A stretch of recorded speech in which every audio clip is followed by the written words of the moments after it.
Hi everyone, Ariel with Arielpaints. Today's quick tip is all about managing our most important client, the little boys and girls who are sitting in our chairs. They can be the best part of our job and sometimes the most difficult part of our job as well. So I do have a few tips and tricks that I've gathered over the years that I do think have really helped me manage the kids that are sitting in my chair. So stick around and let's talk about it, and hopefully some of these tips will help you. All right, so we all know this could probably be an hour-long video because there's so many different situations and personalities we run into when dealing with kids, but I'm going to try to keep this short because this series is quick tips. So I'm going to go over the most common situations that I run into. So the first one is the kid who wants to talk to you, know everything, ask all the questions.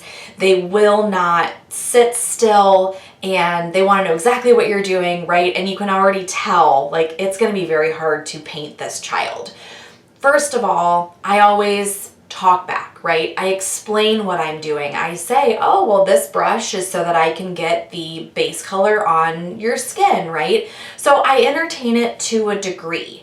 But then once my brush is loaded and it's time to paint, I stop what I'm doing and I look at the child and I say, okay, I know you have a lot of questions and questions are great, but if you want me to face paint you, I need you to not move your mouth, because if you move your mouth, the rest of your face moves and then I'm gonna mess up. So I need you to be really quiet and really still, and I need you to close your eyes and I need you to relax. Can you do that? Usually they immediately go, oh, okay. And they kind of get in line, right? Because they want to be painted.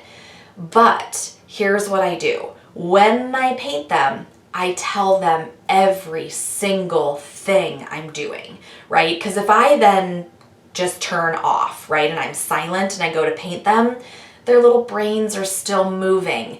And that kid, 15, 20 seconds later, is going to open his or her eyes and immediately start going, what's that color? Is that the blue?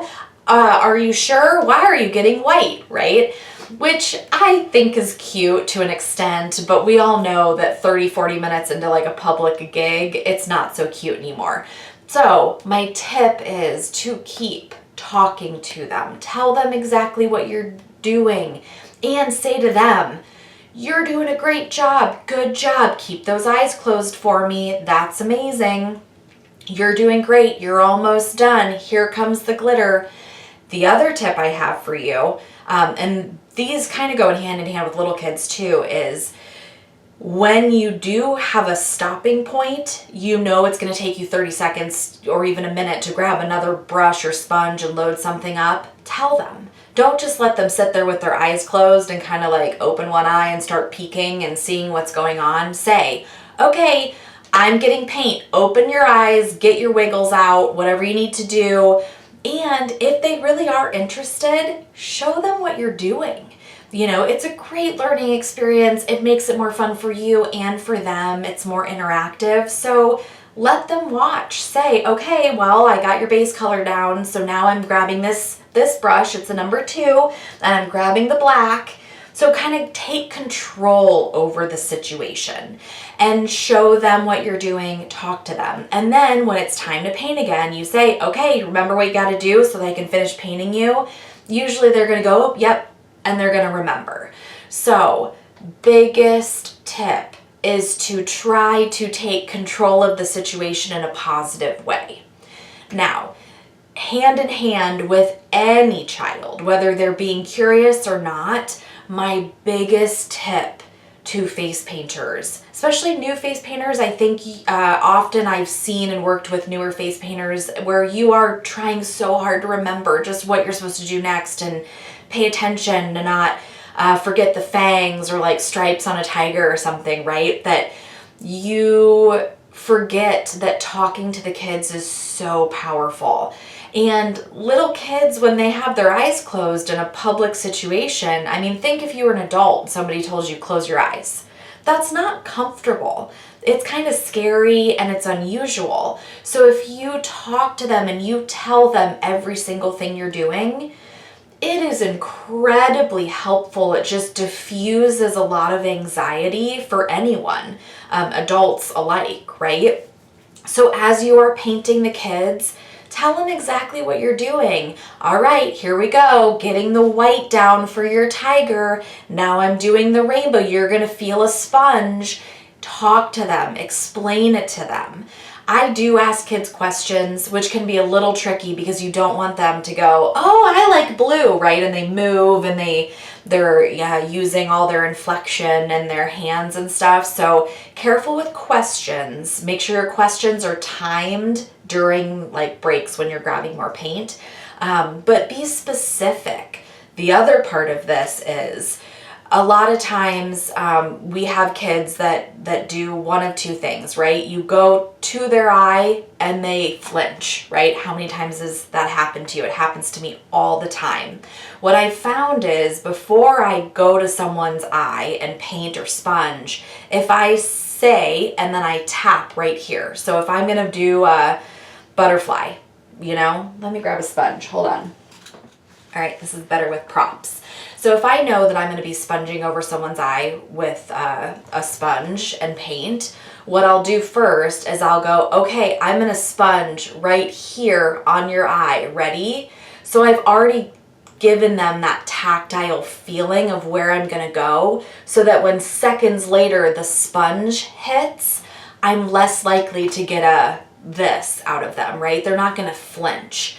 And then when I move to the other side, I put my finger there and I go, okay, now I'm going to this side right here. I find especially little boys flinch, right? They're not used to makeup. They have less experience with like putting stuff around their eyes typically. And that has really helped. I don't get that adverse reaction. It also just helps calm them down. They know what's happening. Because again, think about it. Their eyes are closed, right? It's scary. So another thing you'll run into working with little kids is this face where they squinch everything up so hard and so tight. And you're like, I'm never going to be able to paint like a dragon eye on your eye when you are clenching them so tightly. Very often this is when the parents are standing behind you as well going, Johnny, don't squint, soft eyes, and you're like, that's not going to work.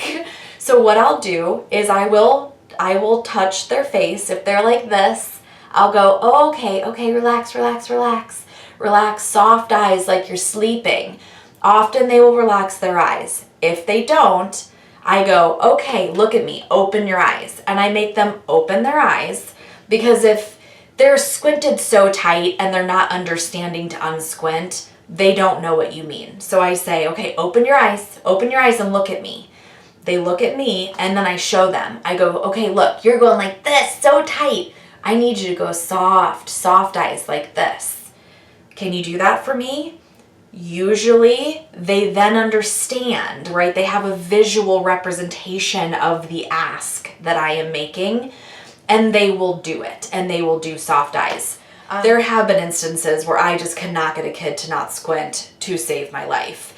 And I just paint them.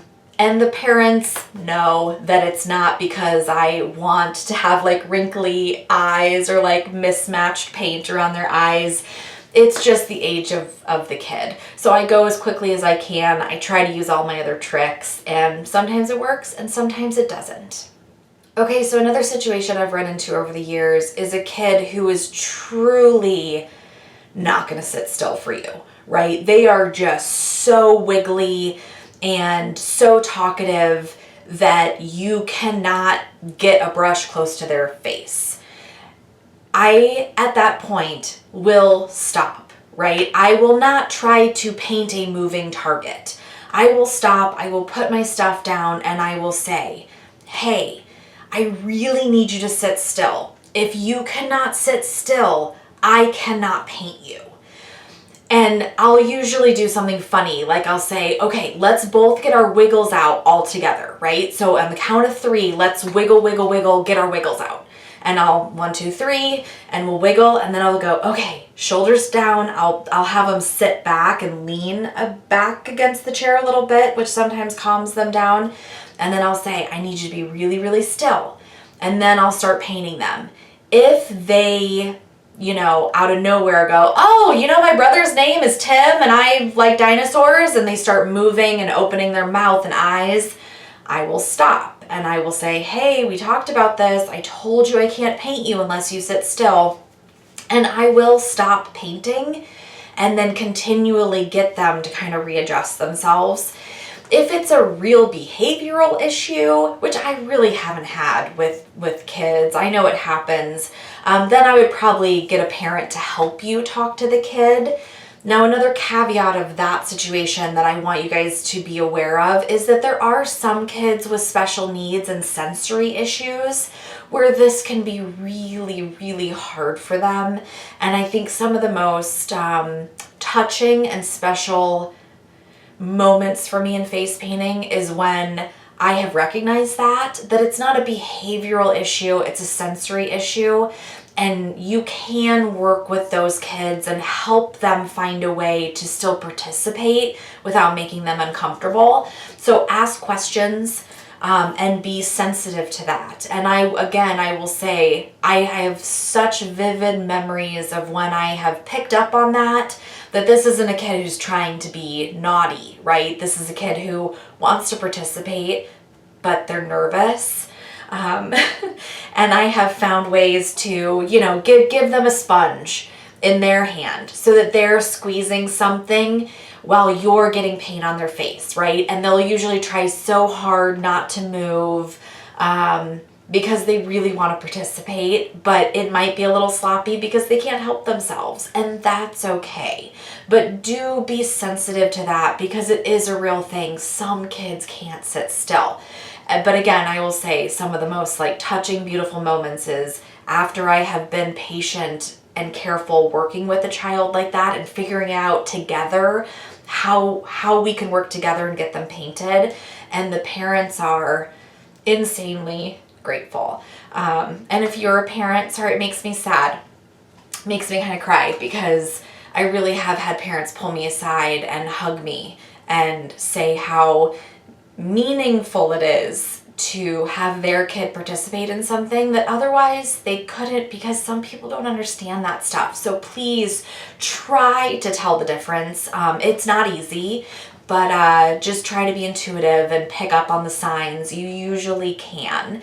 So those are my first tips. If this is helpful and if there's particular situations that all of you are running into and you need more tips, like I said, this could be an hour-long video or even a Q&A video. So please comment down below. Tell me what situations you run into, if there's something specific you want me to cover, or tips that you guys do, because we all have good tools in our arsenal. So please share those with our community. And I will look forward to seeing you in my next video. Thanks for watching.